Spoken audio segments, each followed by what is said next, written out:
hordoftoota miidiyaa Barakaa hundiyyuu har'a kan nuti argamnu madrasaa Daarul Arqam magaalaa Jimmaa ganda Ginjoo keessatti argamna. Madrasaa Daarul Arqamitti argamna. Madrasaa kun seenaa gurguddaa kan galmeesse nama lafaa dhufaa nama jabaa akka barateen barsiisuu kan eegal nama guddaa isin barachuudhaaf deemtanudha.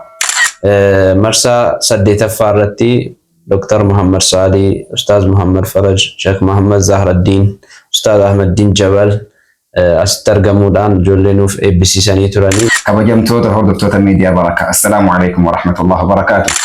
Waggaa lanaa marsaa 9ffaadhaaf barattoota isaa eebbaaf qophii xumursiisee keessummoota garaagaraa Finfinneedhaa affeeree karaa eebba marsaa 9ffaatti adeemaa jirra.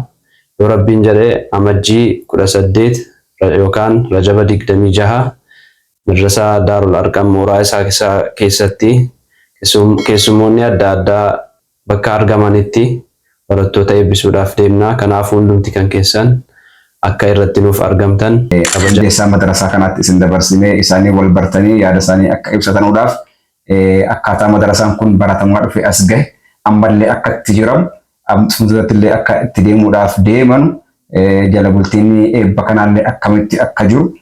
An madrasaa kanaaf kana irratti hojii gaggeessaadha. Madrasaan kun bu'aa guddaa uummata muslimaatiif buusaa jira. Barattoonni iddoo garaagaraatii dhufanii irratti qara'uuf jiru. Waggaa lanaa waa lama milkoofne alhamdulillahi rabbil aalamiin.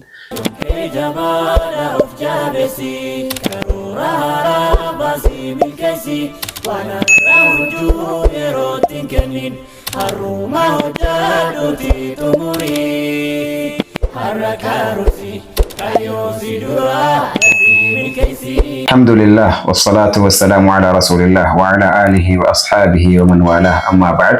Kabajamtoota hordoftoota miidiyaa Barakaa, Assalaamu alaikum wa rahmatullahi wa barakaatuh.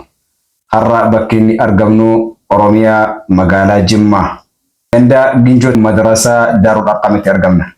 Madrasaa baay'ee ummata magaalaa Jimmaa ilmaan isaa qaree guddisee waan baay'ee hojjetaa jiru daawwanna jennee dhufnee as jirra. Madrasaa kun seenaa gurguddaa kan galmeesse nama lafaa dhufaa nama jabaa akka barateen barsiisuu kan eegal nama guddaa isin barachuudhaaf deemtanudha. Namni kun madrasaa kana tokko jedhee jalqabee har'a waggaa 9f kan barsiisaa ture. Barattoota hedduu kan eebbisiisaa ture. Ammallee jala bultii eebba madrasaa kanarraa waan ga'eedhaaf keessummoota akka biyyaatti bebbeekamu hedduu isaadhaa affeerratee jira. Madrasaan kun kan eebbifamuudha deemu yeroo dhihoosii keessa torban dhufu kana guddaa iftaanii waan ta'eedhaaf amma gara barsiisaa madrasaa kanaatii fi hundeessaa madrasaa kanaatti isin dabarsinee isaanii wal bartanii yaada isaanii akka ibsatanuudhaaf akkaataa madrasaan kun baratamaa dhufe as gahe ammallee akka itti jiramu fuulduratti akka itti deemuudhaaf deeman jala bultiin eebba kanaallee akkamitti akka jiru barattoonni meeqa akka eebbifaman meeqatee eebbifamuudhaa deemaara hunda isaadhaa isaan irraa dhageenya kallattumaan gara Sheekh Najjaashitti isin dabarsinaa. Bismillah, alhamdulillah, salatu wassalamu ala rasulillah sallallahu alaihi wasallam. Assalaamu alaikum wa rahmatullahi wa barakaatuh. Hordoftoota miidiyaa Barakaa hundiyyuu har'a kan nuti argamnu madrasaa Daarul Arqam magaalaa Jimmaa ganda Ginjoo keessatti argamna. Madrasaan kun erga hundaa'ee waggaa 9 lakkoofsisee jira. Bara 2008 hundaa'ee. Erga hundaa'ee barattoota Quraana ficcisiisee kitaaba muktasaras ficcisiisaa waa'ee amantaa jaraa sirriitti akka jarri quba qabaatan godhaa. Utuu eebbisiisuu waggaa 8 eebbisiisee gara waggaa 9ffaatti adeemaa jira. Waggaa 9 kana keessa barattootuma isaa awwalaa jalqabee hanga ustaazummaadhaaf gahanutti kan barsiisee ustaaza godhee illee jira. Alhamdulillahi rabbil aalamiin. Marsaa 8ffaa irratti Dr. Muhammad Saadi, Ustaaz Muhammad Faraj, Sheikh Muhammad Zahraddin, Ustaaz Ahmaddin Jabal asitti argamuudhaan ijoollee nuuf eebbisiisanii turanii. Kanaafuu waggaa lanaa marsaa 9ffaadhaaf barattoota isaa eebbaaf qophii xumursiisee keessummoota garaagaraa Finfinneedhaa affeeree karaa eebba marsaa 9ffaatti adeemaa jirra.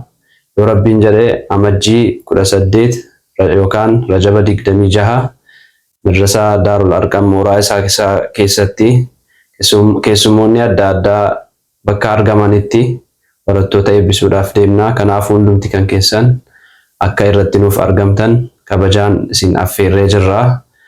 Kan kanarraa hafe immoo an madrasaa kana irratti hojii gaggeessaadha. Madrasaan kun bu'aa guddaa uummata muslimaatiif buusaa jira. Barattoonni iddoo garaagaraatii dhufanii irratti qara'uuf jiru. Waggaa lanaa waa lama milkoofne alhamdulillahi rabbil aalamiin. Inni jalqabaa markaza hifdii quraanaa fudhannee ijoolleen asitti bulanii oolanii asitti quraanaa haffataa jiru. Shamarran immoo ooluudhaan ganama dhufanii galgala bahuudhaan quraanaa haffatutti jiru. Yoo rabbi jedhe eebbi kun eebba waa sadiin wal qabatudha. Inni jalqabaa warra quraana xumuran eebbisiisaa jirra.